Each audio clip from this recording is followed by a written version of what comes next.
Thank you.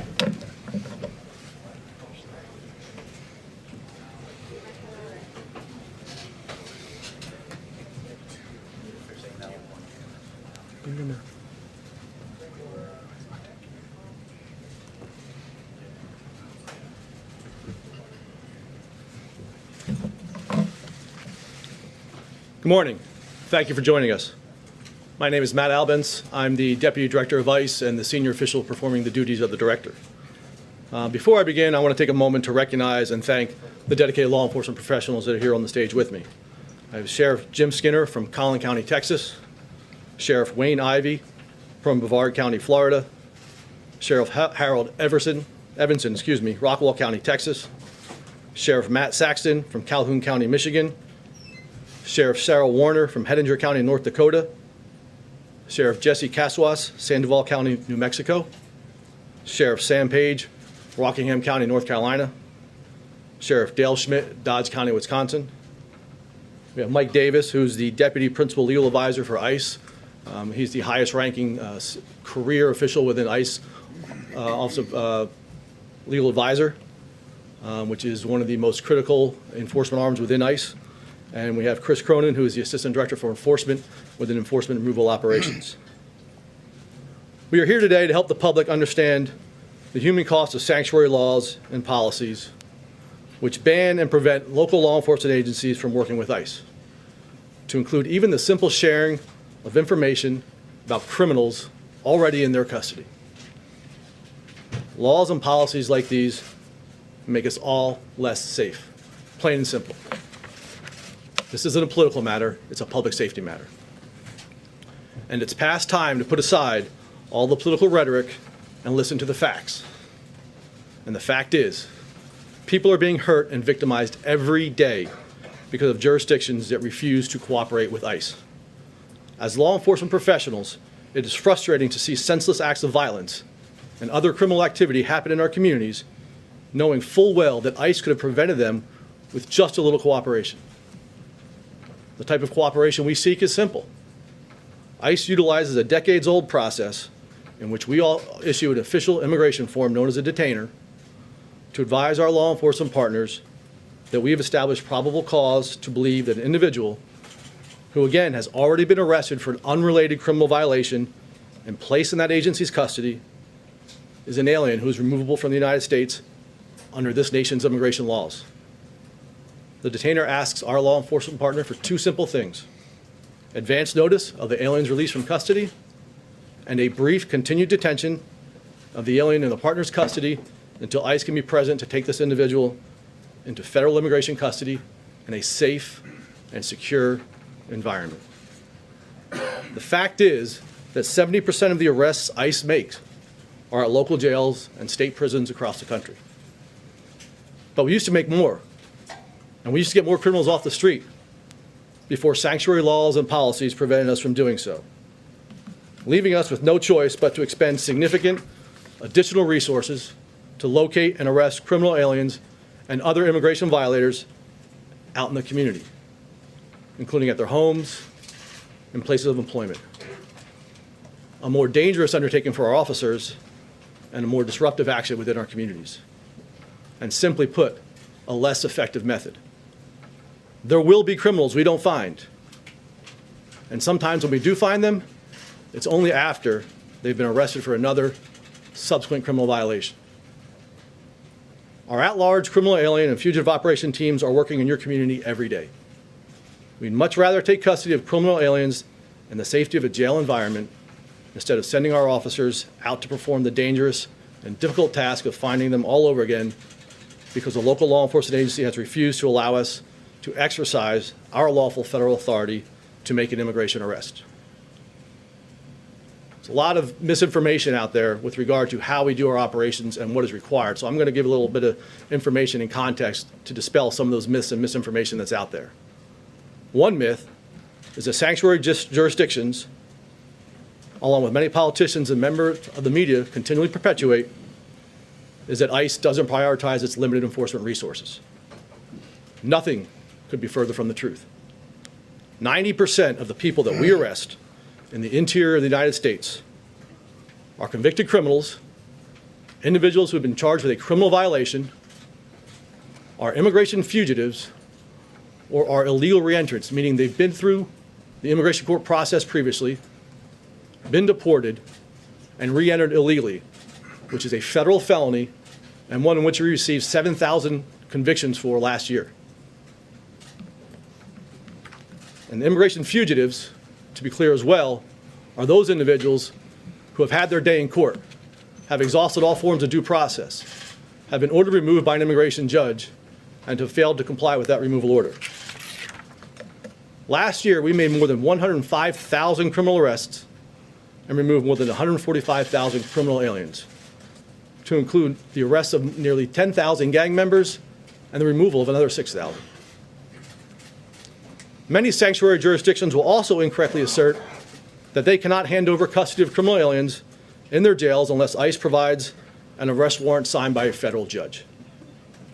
Those that say that are either willfully ignorant or patently disingenuous. The truth is that federal law does not provide any mechanism for judicial warrants to be issued for civil immigration violations. There is not a single judge, magistrate, anywhere in this country that has the lawful authority to issue a warrant for a civil immigration violation. By statute, Congress has given this authority solely to supervisory immigration officers. This is one of the ways in which our system, the immigration enforcement system, differs from the criminal justice system. And it's perfectly lawful. If law enforcement entities that have criminal aliens in custody want to release their aliens back to the street as opposed to cooperating with ICE, they should not justify their actions through a flagrant misstatement of federal law. The truth is that every community is safer when law enforcement works together. Some of the sheriffs standing beside me worked with ICE through the 287G program, the authority for which, again, comes directly from Congress. This program has proven to be an incredibly successful mechanism for state and local law enforcement agencies to work with ICE, and is responsible for the removal of hundreds of thousands of criminal aliens and public safety threats from our communities. However, there are numerous other ways that law enforcement agencies can work with ICE. And the bottom line is that we are here to collaborate with every law enforcement agency we can in the interest of public safety and national security. To further illustrate, just this week, the dedicated women and men of ICE conducted a targeted, intelligence-based, at-large criminal alien operation. Many of the subjects we were pursuing had been released from uncooperative sanctuary jurisdictions. Of the nearly 1,300 arrests made this week, our officers arrested nearly 200 who could have been arrested at a jail if the detainer had been honored. Of the criminal aliens we took into custody this week, 3 had convictions for manslaughter or murder. 100 had convictions for sexual assault or crimes, with the victims of nearly half of them being children. 70 had convictions for crimes involving drugs, and more than 320 had convictions for driving under the influence of drugs or alcohol. For example, in Boulder County, Colorado, our officers found and arrested a 56-year-old illegal alien who had previously been released from the local jail after his arrest for felony sexual assault on a child. We had lodged the detainer with the Boulder County Jail, but it was ignored, and he's again out on the streets until yesterday. Regrettably, despite our best efforts, we are not always so fortunate. Like in Mecklenburg County, North Carolina. Earlier this year, an illegal alien was arrested for DUI. ICE lodged the detainer, but it too was ignored. Then in June, that same alien was arrested again. But this time, it was for 2 counts of assault on a female, assault by strangulation, assault with a deadly weapon, and another DUI. We lodged the detainer again, but it went unanswered, and Mecklenburg County released him from custody. Hopefully, we will find him before he hurts or kills another innocent victim. So far in FY 2019, ICE has lodged more than 160,000 detainers nationwide. For those that are honored, we are notified in advance of an alien's release, the system works, and we're able to place that criminal alien in removal proceedings or execute an existing lawful removal order. On the other hand, if a jurisdiction chooses to become a sanctuary for lawlessness or chooses to put politics over public safety, we simply won't know that a removable often dangerous, recidivist criminal alien is no longer in law enforcement custody.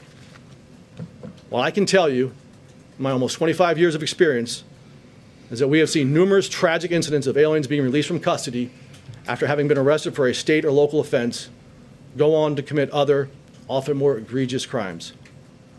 For those who support victims' rights, and who among us doesn't, how do we tell a grieving victim that the person who hurt you or your loved one, that the crime was preventable if local law enforcement had merely honored a detainer, or even given us a phone call? Who are these sanctuary cities really protecting? The answer, sadly, and often tragically, are criminal aliens. Sanctuary jurisdiction proponents have a well-scripted talking point that they like to recite when confronted with the real-world implications of their ill-advised rules and policies. They proclaim that community trust in local police will be disrupted or degraded if these local agencies work with ICE. But what these pro-sanctuary advocates do not acknowledge is that when these released criminal aliens commit further crimes, their first target is often the very immigrant communities that sanctuary advocates claim to be protecting.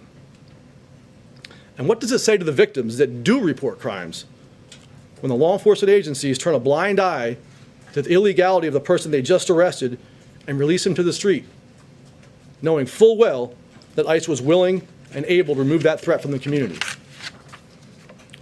ICE actually has a rare ability within the law enforcement community to prevent crime. We can arrest and remove criminal aliens before they can harm anyone else again, immigrant and citizen alike.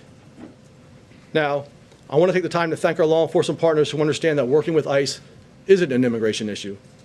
It's a public safety issue. It's time to publicly call out those who have put politics over public safety, those who make our communities less secure, who create safe havens in which criminal aliens and gangs are allowed to flourish and can victimize innocent people with impunity.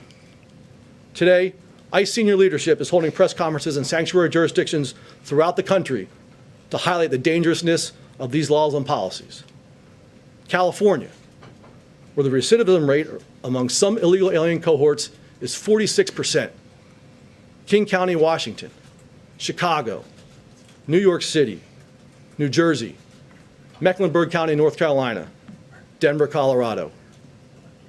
You may be the first we're calling out, but you won't be the last. This needs to stop. Work with us. Find a way that we can jointly prevent murders, pedophiles, rapists, drug dealers, and domestic abusers from being released back into our communities. It's plain and simple. To the public who want to live and raise your families in safe neighborhoods, we ask you to hold your lawmakers accountable before you or someone you love is unnecessarily victimized by a criminal that ICE could have removed from your community.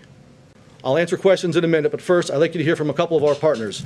First off is Sheriff Jim Skinner from Collin County, Texas. Good morning. My name is Jim Skinner. I'm the sheriff of Collin County, Texas. That's in the northeast quadrant of the Dallas-Fort Worth Metroplex. I am the legislative director for the Sheriff's Association of Texas, and I also serve on the legislative committee for the National Sheriff's Association. So howdy from all the sheriffs in Texas. I want to first start by thanking President Donald Trump for his leadership seeking rational and meaningful immigration reform. I also want to thank Matt Albence for his dedication on matters of border security and for his ongoing efforts to remove criminal aliens from the United States. Lastly, I want to thank my fellow sheriffs from across the United States and other law enforcement officials for all that you do to fight crime and protect our citizens. You put your lives on the line every day, and we're grateful for you. All one has to do is to look at the nightmare occurring on our southern border to understand that all Americans are safer when federal, state, and local law enforcement officials cooperate with ICE in their efforts to remove criminal aliens from our country. Not all aliens are dreamers whose parents brought them to the United States in childhood. As a matter of fact, a substantial number are criminal aliens, persons who have violated other United States law. And make no mistake, they are a threat to public safety. Like thousands of other sheriffs in this country, I oversee a county jail. When I check the files of inmates under a federal immigration detainer request, I find that they're most often charged with crimes other than being in the United States in violation of immigration laws. To be clear, they're in my jail because my deputies and other local law enforcement officials have arrested them based on probable cause for violations of state and federal law. In these circumstances, to help keep our community safe, it takes effective communications and close cooperation with ICE to close the loop. We know that too often, in the wake of these criminal aliens, are left nothing but a trail of victims. Yesterday, I had the opportunity to meet with angel families up on the west side of the Capitol. These are folks that have lost their loved ones at the hands of criminal aliens here in the United States illegally. As I looked into their faces, I saw the pain and the anguish that these people are experiencing because of the death of their loved ones. They have pictures of their daughters and their wives and their husbands and their grandparents, and most importantly, their children who have perished at the hands of criminal aliens. It makes me ask myself when I see this, what is that oath that you took? I'm a part of the thin blue line, along with every other sheriff and every other law enforcement official in this country, federal, state, and local. I raised my right hand. I took an oath to preserve, protect, and defend the Constitution of the United States and the laws of this country. Well, I expect that as law enforcement officials, we all understand that, and that we all going to work hard towards that end. So in spite of the fact that a peace officer may work in a jurisdiction where politicians or lawmakers are willingly ignorant or willfully blind to the rule of law and our God-given rights enshrined in our Constitution, we, the law enforcement officers, are the ones who must ensure that the rule of law is respected and adhered to. My word to them is push back, be brave, remember your oath. Remember that your first responsibility are those citizens that you serve. In these times, it's that collaboration between federal, state, and local law enforcement that best enables us to protect the communities and the citizens that we love. There's two ways to cooperate with ICE. The main two ways, of course, are compliance with the federal immigration detainer request that Matt was speaking about a few minutes ago, and then, of course, participation in the Section 287G program. Both of these are vital, and both of these are vital for any community that's interested in keeping their citizens safe. To honor our oaths, we have to be willing to work with all levels of law enforcement in order to protect our citizens. We're thankful for ICE, and we're thankful for the invaluable service that they provide to the citizens across this nation. Thanks, Sheriff. Like so many other state and local law enforcement officials across the country, in Collin County, Texas, I'm better prepared to serve my citizens and my communities because of my relationship with ICE. We are grateful for the men and women of ICE. Thank you.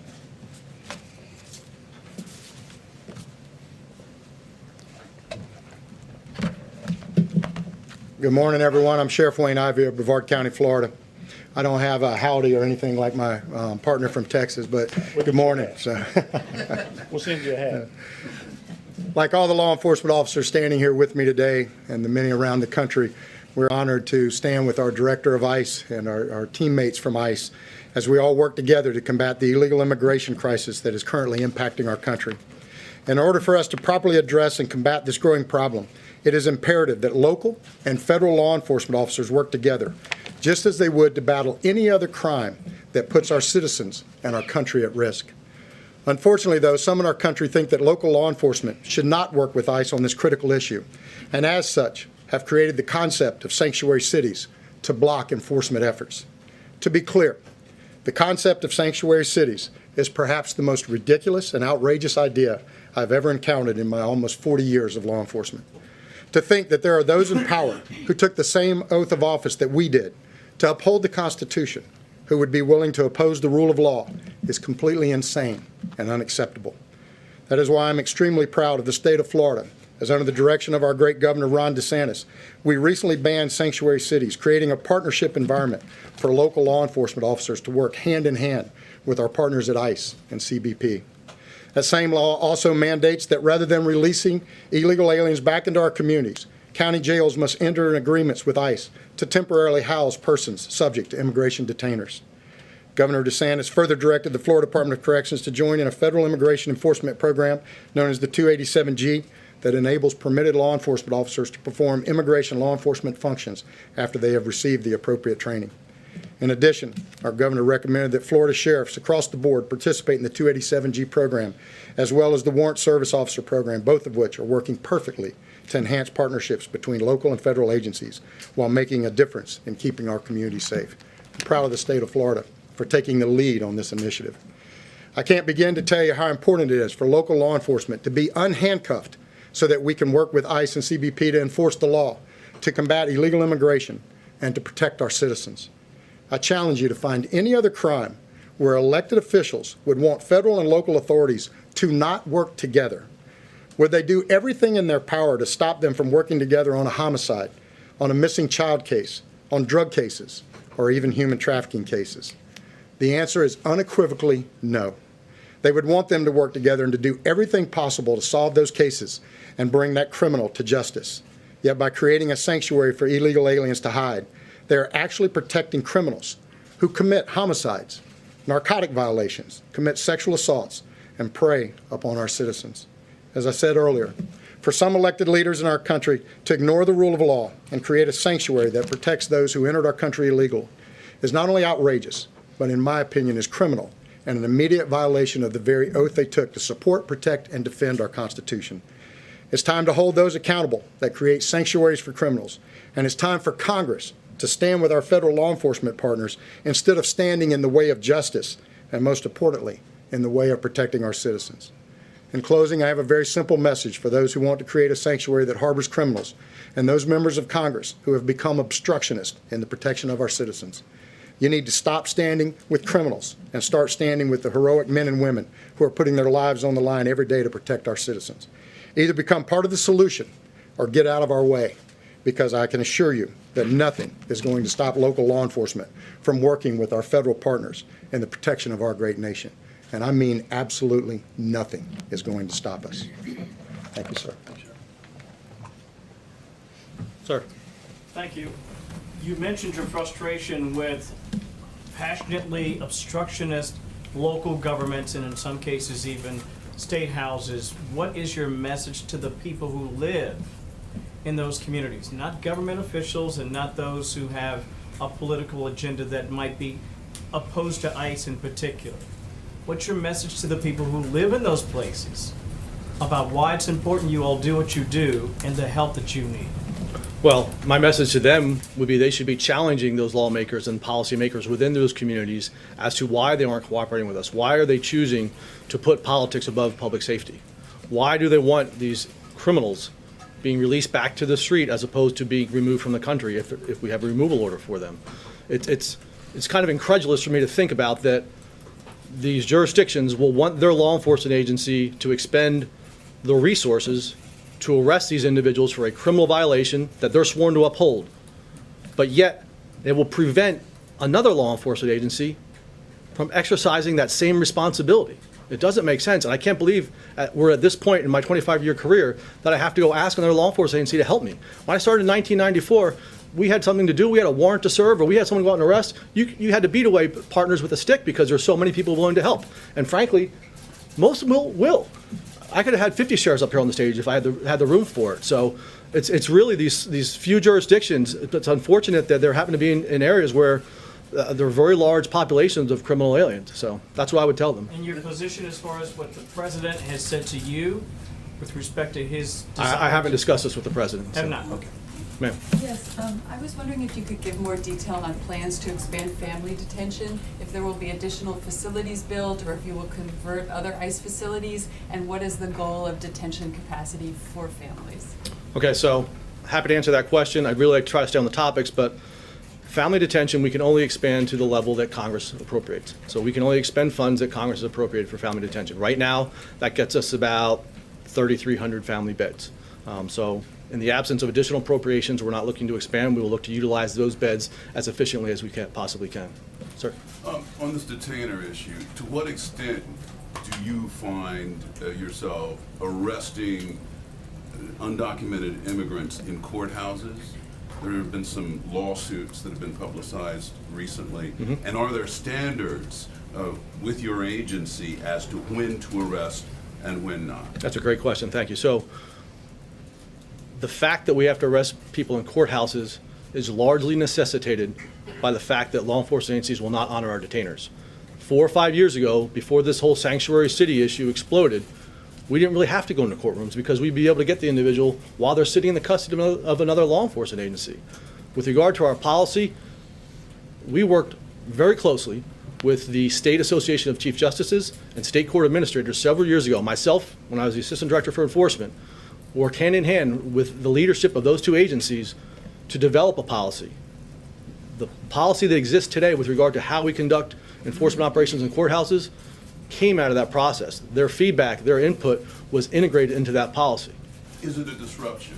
Is it a disruption to the judicial process? It's a disruption to the safety of the American citizens who are getting victimized by these individuals. You go to any courthouse in this land, and these sheriffs will tell you, they will have law enforcement officers from every agency nearby arresting somebody in their courtroom every day. Criminals are mobile. Most of them are recidivists. So I guarantee you I can go into Fairfax County today, and there will probably be sheriffs from Loudoun County, sheriffs from Prince William County, maybe a couple of marshals guys that are there waiting for somebody. It's a common occurrence in law enforcement. The only reason it's being made controversial is because politicians are looking to exploit it. Sir? These sanctuary jurisdictions often have large immigrant populations, and you called this a talking point, but local law enforcement will often say that if they're simply seen as an arm of ICE, they won't get cooperation from those communities to solve other crimes. Why do you not find that to be a valid argument? Well, I haven't seen any statistics that prove that. What I can tell you is that the number of immigration alien queries, which those are, is when an individual gets arrested by a state or local law enforcement agency for whatever criminal violation they were arrested for, we get the fingerprints through the FBI, bounces off our databases. Those numbers have gone up every year, which means that more and more crimes involving aliens are being reported. So the numbers don't bear out that argument.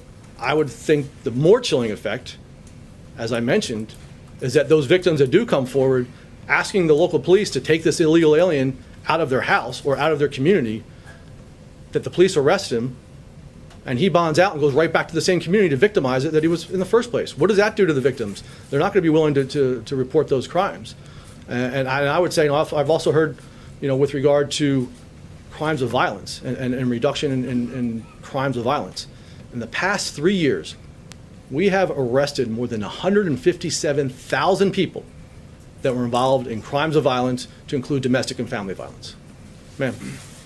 Given that the administration is making it harder for people to apply asylum, does your agency anticipate more people crossing illegally, and what are you doing about it? And I'd like to hear from the local authorities as well. Okay, I'm going to be the only one answering questions right now. ICE does not deal with direct border enforcement. That's Customs and Border Protection, so I would defer the question to them. What we have seen, though, with regard to some of the very important measures that we have put forward and the administration has put forward over the past couple of months with regard to asylum cooperative agreements, interim federal regulation with regard to safe third country, with the migrant protection protocols. What we have seen, which is consistent with my experience, as we have seen time and time again, that when individuals cannot come into this country illegally and be released from detention, the numbers of those individuals that try to come to this country decrease. Sir. Thank you, sir. You mentioned a number of sanctuary cities by name, Chicago, Mecklenburg, for instance, that you say are not cooperating with law enforcement. Is it your belief that those cities, the mayors of those cities, are not interested in protecting their own citizens? I'm not going to cast my thoughts onto what might be the thought of a mayor. I would say it's antithetical to public safety, and for those of us in law enforcement, it's hard to imagine that there would be any sort of framework within a jurisdiction that would prevent local law enforcement from sharing information. I mean, why would you kick us out of gang databases? Who is against us arresting illegal criminal alien gang members? Why would you shut your gang database to us? Again, I think it's people putting politics over public safety. Have you Ma'am, asked that question that you just posed to leaders of those cities? I haven't spoken with them, but Wouldn't that make sense to ask that question to those leaders? I can tell you, and I was up here in D.C. working in this space during the prior administration, Secretary Johnson must have made at least a half a dozen trips to Chicago to try to convince them to cooperate with us under the Priority Enforcement Program, to no avail. Ma'am? Yes, you said you arrested 1,300 people this week. Yes, ma'am. How is that different from any other typical week that you do targeted enforcement actions? And so what is the timing of this particular campaign nationwide to lash out against sanctuary cities? What is the timing of that, since it's not a new problem? It's not a new problem, but it's one that's not getting enough attention. I wish it was a new problem when we're at the front end of it and we get in front of it. Unfortunately, it's a problem that's been mushrooming year after year after year, and more of these jurisdictions are choosing not to cooperate with us. There was no particular reason for the timing of this operation.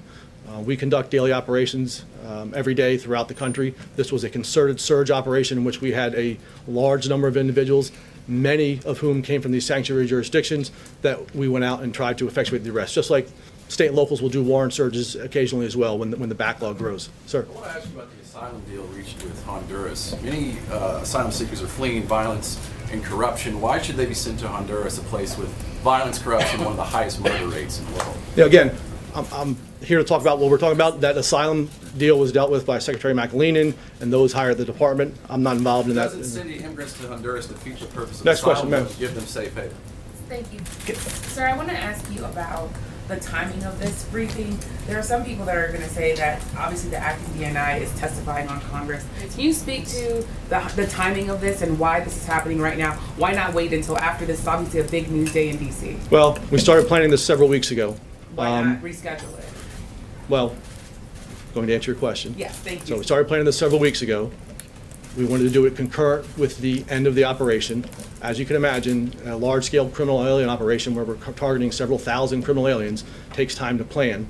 We're not in a position to try to change our operational footprint. We've done surveillance, we've done investigations, we've got information where we think these targets are located. We need to act upon that. So doing the press conference contemporaneously with the operation only makes sense. Is it urgent to do it now, would you say? I think it's urgent every single day to get people that continue to victimize communities out of those communities.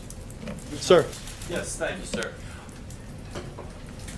Do you find that having the administration having eliminated DACA or the Deferred Action for Childhood Arrivals actually helped ICE in terms of actually making people who were legally working in this country, even though they were undocumented, they were actually at least documented within the system. Now they're illegal. Does that help ICE?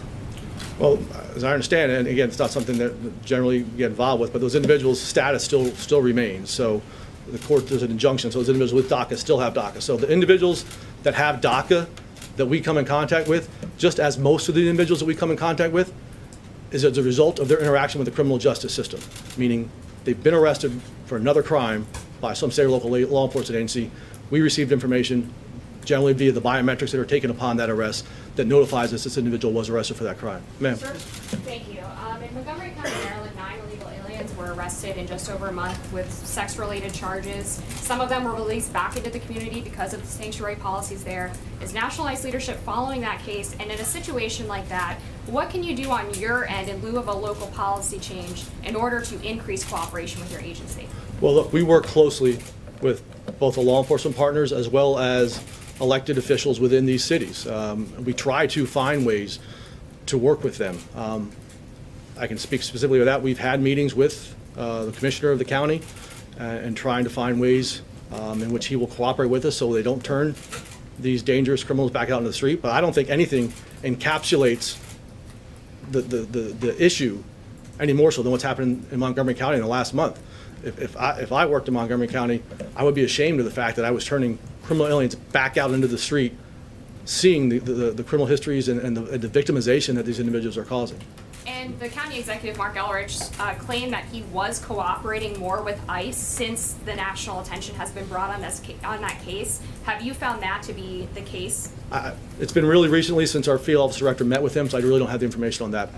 Sir. Thank you. I wanted to ask you about the effect of the Abolish ICE protests. I covered one at the headquarters in DC. I know there was another recent one where ICE workers were trying to get into the building but were blocked by protesters. I know these have happened all over the country. I was wondering if you could talk about the effect that has on morale of employees and whether that has any effect on how you enforce the law. Well, I couldn't be more proud to stand here and represent the dedicated professionals at ICE. I have met no batch of government employees and civil servants in my career that are more dedicated, more committed, and more professional than the men and women of ICE. Despite the challenges that are placed in front of us, despite political rhetoric that, as we have seen, is putting our officers and agents at risk. In the past several months, we've seen individuals shoot into one of our buildings where we have officers working in a command center dealing with criminal aliens.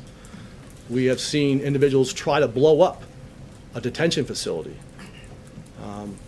We have been told that we've run concentration camps, knowing full well that we don't run concentration camps. Anybody can go to our website or go to the media over the past several months and look at our detention facilities. We have opened up our detention facilities to the media completely. We've had tours at the Northwest Detention Center in Tacoma, which is the one the individual tried to blow up. We've had more than 30, 40 media down to our family residential center in Dilley. And let me say something about that. Everybody in this room has seen for the past year and a half, pictures of the challenges that CBP was facing with the overwhelming numbers of family units that were coming to the border during the height of the surge in early spring. Every media outlet showed those pictures. I had 40 cameras from every media outlet locally and nationally that were invited to come to our family residential center and show them what the real conditions are for individuals that are actually being detained within ICE. Not one national network showed one clip of that. But feel free to go to the local affiliates that all these media outlets in here had that were at that and look at that video. And then come back and tell me that we run concentration camps. Sir. Sir, there was a case where the city of Oakland was tipping people off about ICE raids. Are there certain sanctuary districts or municipalities that are particularly dangerous? Like, have you been tracking the attacks on your officers? Is there any way that that's a trend that you've identified? I mean, we certainly are following them closely, and obviously we have intelligence that we follow up on. I think what we've seen is that in a lot of these places that are sanctuary cities, that's where where the rhetoric is spewed continually. That's where those threats and those challenges come across. I don't think. I don't think in Sheriff Skinner's jurisdiction he's going to have people marching on his jail. Ma'am. Sorry, I just wanted to follow up really quickly on the family detention thing. In order to end catch and release and to enforce the new rules that replace Flores settlement, how can you do that without further facilities to detain families? So family detention is just one, as we've gone through with publishing the regulation on the Flores settlement agreement that was required by the court in order to end that settlement agreement. That's just one tool. We have the migrant protection protocols, which are requiring family units to remain in Mexico while they wait for their hearing. We have regulations which will prevent family units from being able to apply for asylum here in this country if they pass through a safe third country. So there's various things that we're working on, such to the point that we may not need to use all those beds, at least for those that are initially arrested. What we have been using them for is for those families that have gone through the immigration court process, most of whom don't even show up for their first hearing and have been ordered removed by an immigration judge. We use them to detain and stage prior to their removal from the country. Ma'am, you have one of you.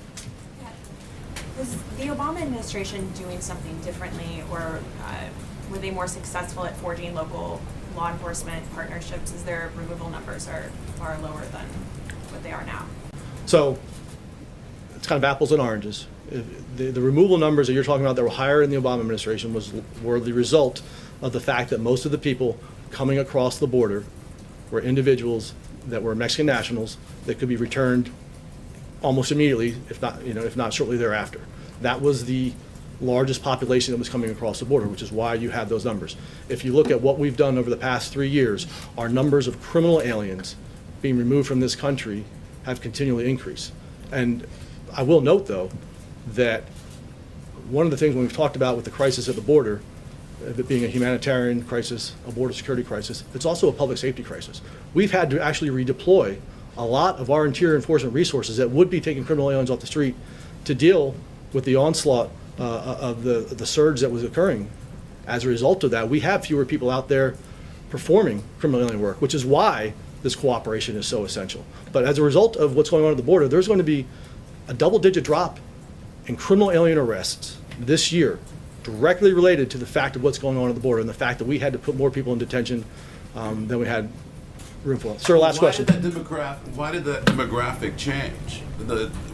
Why was it Mexicans then and now, more violent criminal? Well, the UAC and family unit surge started in 2014. We established family detention in 2015, at which point the numbers of those individuals precipitously dropped because we were able to detain them for a short period of time during the pendency of their immigration process.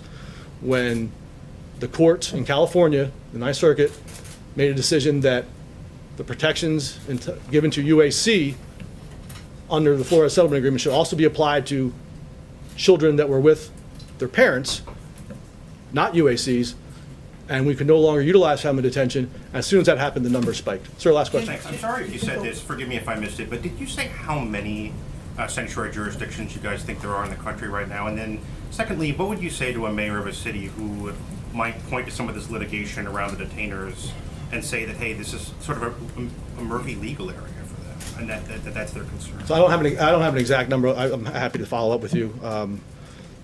With regard to the detainer and the legality of it has been upheld by the Supreme Court. But we've also created ways, working very closely with our partners in the National Sheriff's Association and some of the sheriffs here on stage, to create new programs and utilize existing programs to help alleviate that issue. So those officers that are 287G, these departments that have 287G, when those officers effectuate an arrest for an individual's immigration violation, they are doing so as federal officers. It's just as if one of my officers is sitting in that jail making that same arrest. So any liability, and that's what the sheriffs come down to. They don't want to be liable, and they don't want to be sued by ACLU and other groups that are attacking them for cooperating with us. So we've created, the 287G program has been in existence for many years.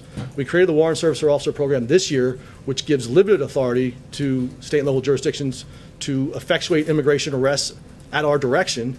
Those two programs alleviate most of this problem. But we've been working with Congress for years to help guide draft legislation that would codify the detainer, indemnify these jurisdictions that do cooperate with us.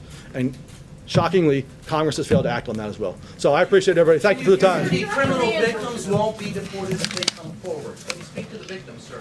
Can you guarantee criminal victims won't be prosecuted if they come So forward? do you have to redefine what ICE is in many of these communities where they don't? Could you just speak to the victims, sir?